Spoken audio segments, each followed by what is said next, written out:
सृष्टि मयंक से बहुत प्यार करती थी। वो उसके साथ अपने सुनहरे भविष्य के सपने देखती। लेकिन जब ये बात उसके माता पिता को पता चलती है, सृष्टि तुम घर वापस आ जाओ, कोई जरूरी काम है।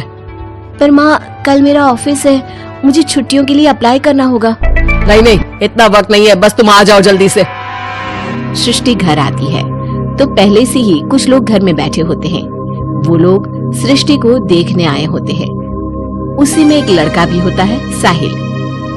मुझे सृष्टि पसंद है, मैं शादी के लिए हाँ करता हूँ। लेकिन माँ आप तो जानती है कि। अरे चुप, कुछ मत बोल।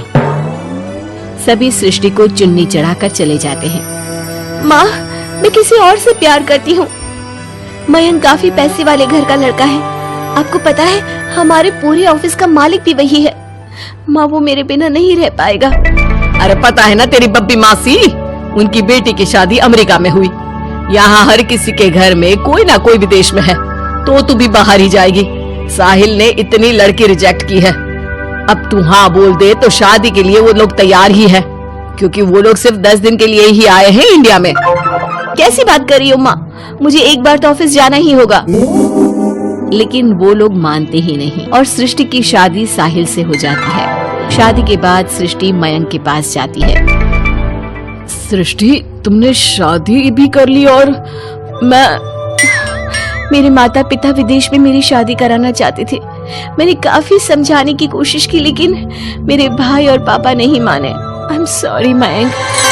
अरे तो मैं विदेश में कहीं शिफ्ट हो जाता यार, इतने सारे बिजनेस है मेरे। सृष्टि मयंक के सामने रोकर वहाँ से चली जाती है। लेकिन शादी के बाद जब वो विदेश साहिल के घर जाती है तो देखो ये एक कमरा है मेरा, मैं यहीं रहता हूँ, और ये एक सोफा कम बेड है। रात में मैं इसे बेड बना लेता हूँ और दिन में सोफा। और देखो मैं ज्यादा कमाता नहीं हूँ, तो तुम्हें भी मेरी मदद करनी होगी फाइनेंशियली। सृष्टि हाँ में सर हिला देती है। अगले दिन साहिल के जाने के बाद वो माँ को फोन करती है। क्या है माँ, कहाँ शादी करवा दी? एक तो कोई चेहरा यहाँ अपना सा नहीं दिखता, ऊपर से ये घर। विदेश के नाम पर क्या कर दिया आपने माँ? साहिल यहाँ सेटल भी नहीं है। मयंक के तो कितने बिजनेस थे, आलीशान बंगला, नौकर चाकर। यहाँ तो मैं खुद नौकर बनकर रह गई हूँ। ये क्या किया माँ आपने? अरे क्या बताऊं बेटी, तेरे पिता ने जो कहा मैंने वही किया। अब जो कुछ भी है वो तेरी किस्मत है भाई, जैसी भी है। वहीं सृष्टि का भाई सारंग एक लड़की से प्यार करता है। माँ मैंने शादी कर ली है निशा से। क्या शादी कर ली? और वो भी निशा से? और उसके माँ बाप तो नहीं मान रहे थे ना। भाग्य की है माँ, अब वो अपने घर में और मैं अपने घर में। और कैसी बात कर रहा है, उसके पिता तो बड़े कमिश्नर है, उठाकर जेल में डाल देंगे तुझे। तभी तो किया है पापा, और ऐसे कैसे डाल देंगे जेल में? लड़की उनकी भी बालिग है। अरे पर बेटा वो लड़की ठीक नहीं है। देखो किसी लड़के के बारे में ये बात मत बोलो, तुम्हारा लड़का ठीक है क्या? काश मैंने सृष्टि की शादी भी उसकी पसंद से की होती, तो आज मुझे इतना रोना तो ना आता। अरे माँ तुम उसकी बात तो मत आया करो ना, विदेश में है जहाँ लोग जाने के लिए मरते हैं। हाँ लेकिन छोड़ो और ये बताओ कि बहू को घर कैसे लाया जाए? सभी मिलजुल कर फैसला करते हैं कि वो लोग सारंग की बीवी यानी कि अपनी बहू के घर जाएंगे। सारंग, माँ और पिता वहाँ जाते हैं जहाँ पर बहन जी अब तो बच्चों ने शादी कर ली है, तो आप लोगों का भी आशीर्वाद मिल जाता तो। पता चला हम लोगों को भी। देखिए मुश्किल है कि हम उसे आप लोगों के घर भेजे। हैं? ऐसे कैसे मुश्किल है? और क्यों नहीं भेजेंगे? बीवी है वो मेरी, भेजना तो पड़ेगा ही। लड़के को बहला फुसला कर भगाने के आरोप में अंदर कर दे क्या? अरे देखिए साहब, इतना कानून तो हमें भी आता है, आपकी लड़की कोई नाबालिग नहीं है। तभी वहाँ निशा आ जाती है।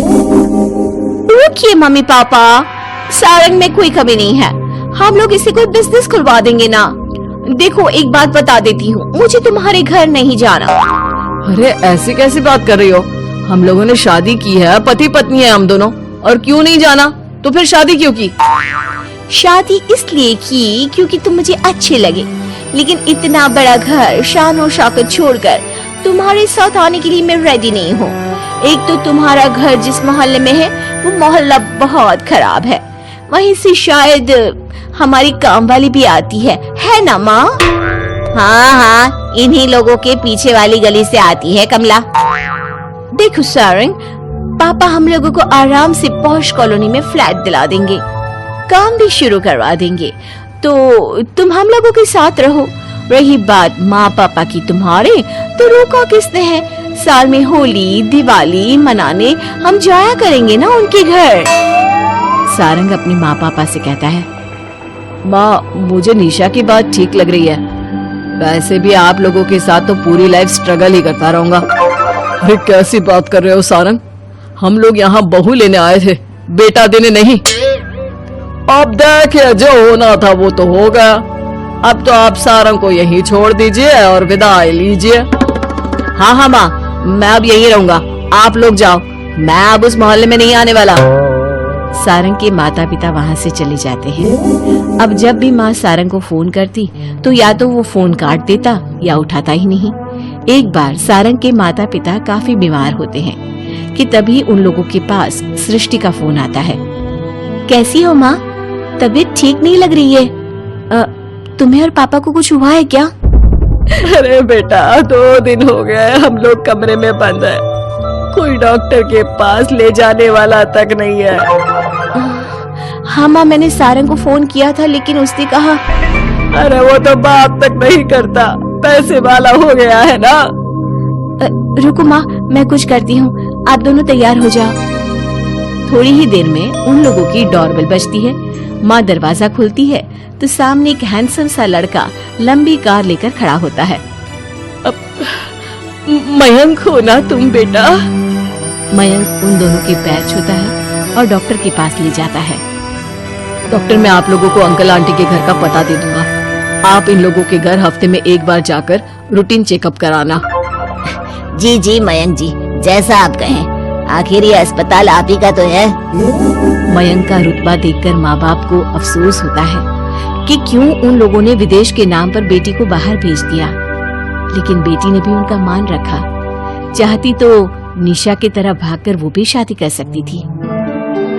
क्या सोच रहे हैं आप लोग? चलिए मैं आप लोगों को घर छोड़ देता हूँ। और हाँ, मैं और सृष्टि आज भी अच्छे दोस्त हैं, तो आप लोगों को कोई भी समस्या हो तो फोन कर दीजिएगा।